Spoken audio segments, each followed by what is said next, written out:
Tonight at 6, a KGW investigation. We're calling it, and you can feel the buzz. You can feel my phone rumbling in here. So his stolen phone just inches away, yet still out of reach. The surprisingly easy way thieves are cashing in at your local grocery store. And all this guy had to do was go in there and show his ID and then bank some money. Also, another battle for a cancer survivor. He was starting to feel a lot better with everything, with his leg, and it just seems like can't catch a break type of situation. Why Portland criminals are the ones causing him trouble now, and how you can help. And a KGW weather impact alert day with high wind at the coast, gusts in the valley, and heavy rain all around.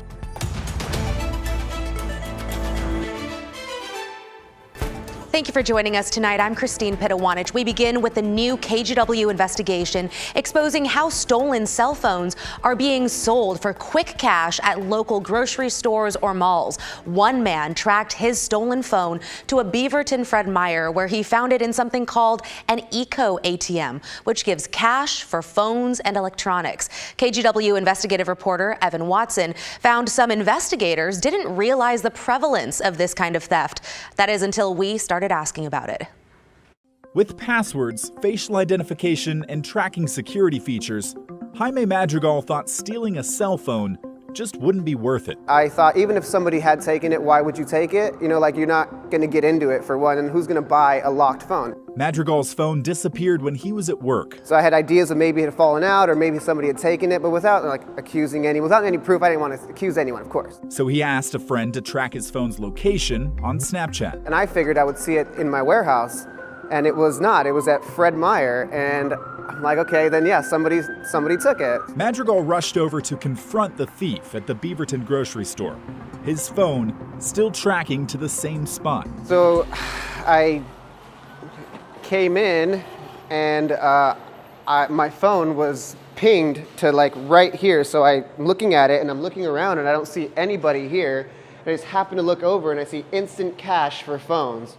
There was no thief, just an ecoATM, a kiosk that offers money for electronics. There are more than 20 ecoATMs at grocery stores, Walmarts, and malls across the greater Portland, Beaverton, and Vancouver areas. Stole my phone, brought it to Fred Meyer, and put it in a machine and got cash for it, yeah. In my head, this is encouraging thieves to go steal phones because they can just go sell them off. To make it worse, Madrigal now knew his phone was just inches away, but he couldn't get it back. We're calling it, and you can feel the buzz. You can feel my phone rumbling in here. ecoATM machines give cell phone swipers an option for quick cash and any consequences later. Through public records requests, KGW found 125 Portland police reports over the last 5 years that reference ecoATM.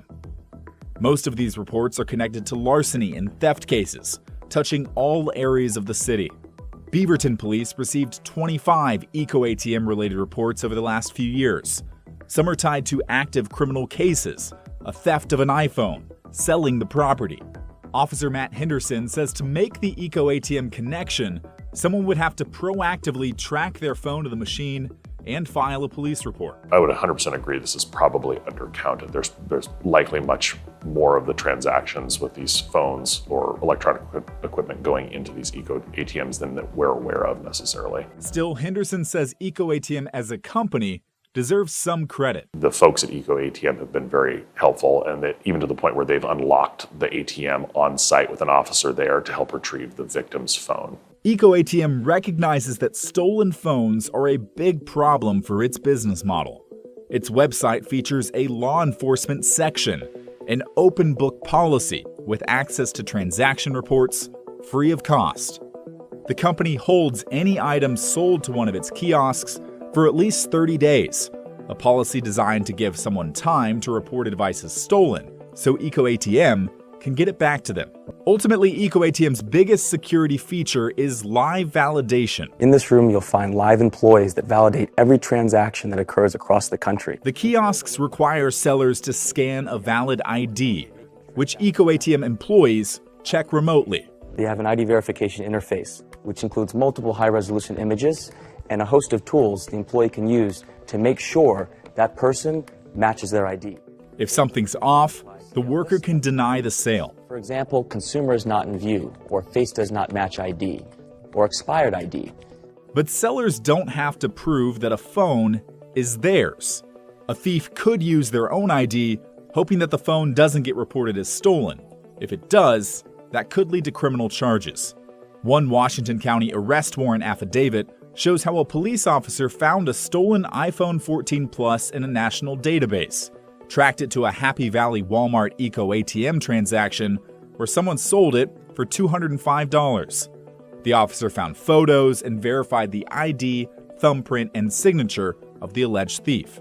Or there's another option.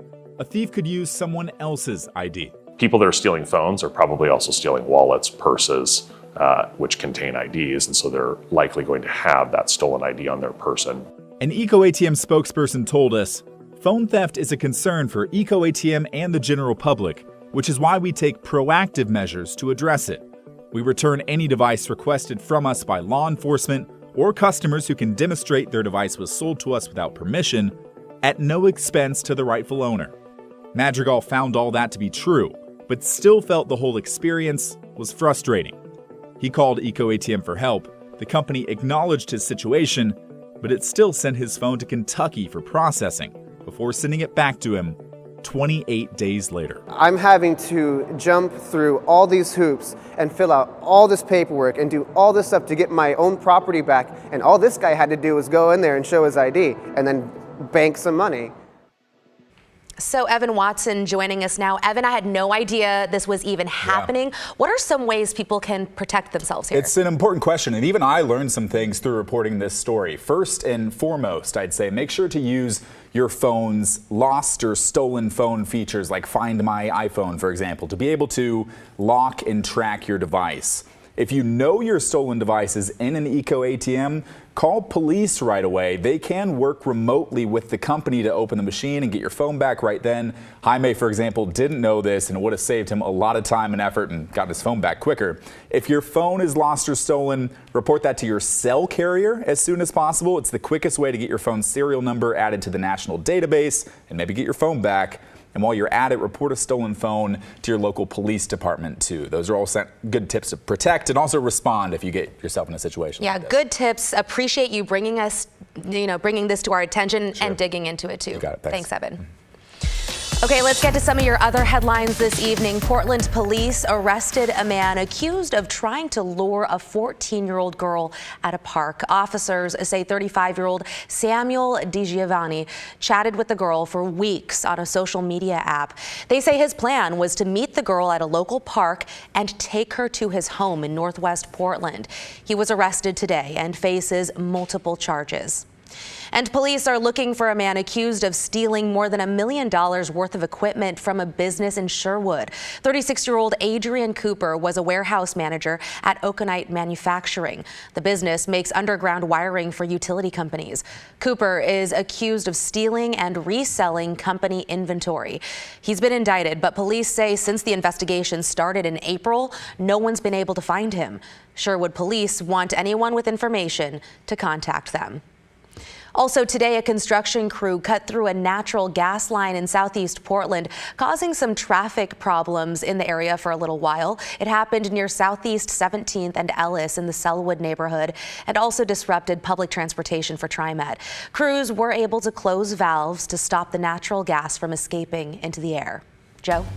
Well, Christine, we are issuing a weather impact alert tonight throughout the coast and the valley because of the wind. And if you're wondering, well, it's not all that windy yet. Yeah, we'll give it another couple of hours and that wind will be picking up. A chance to see some power outages along the Oregon coast with gusts anywhere from 50 to 60 miles an hour. Here locally in the valley, that weather impact alert is tonight into early morning hours with the winds coming in from the south, gusts up to about 40 to 45 miles an hour. Make sure you secure some of those objects that might be kind of loose around your yard, maybe those Christmas decorations as well. So as we put the Futurecast wind model into motion, we'll be seeing those gusts anywhere from, again, 50 to maybe 60 miles an hour later on tonight and into early tomorrow morning along the Oregon coast. Now, this is a quick moving front, but once it does, we could be looking at widespread wind and rain. Again, that rain will be picking up later on tonight. I'll have more details on that coming up in just a few minutes. Okay, thank you, Joe. In a developing story tonight, a local teenager struggling with bone cancer for the past 6 years now faces a new battle. He's trying to find his prosthetic leg, which he says was stolen in downtown Portland. Libby Dowsett has more on this whole ordeal. Libby, such a frustrating situation for the family. Well, this has all been very upsetting for Atticus Root and his family. Root had to have his leg amputated because of that cancer 5 years ago. His family is now trying to raise money for a new prosthetic and is hoping someone knows what happened.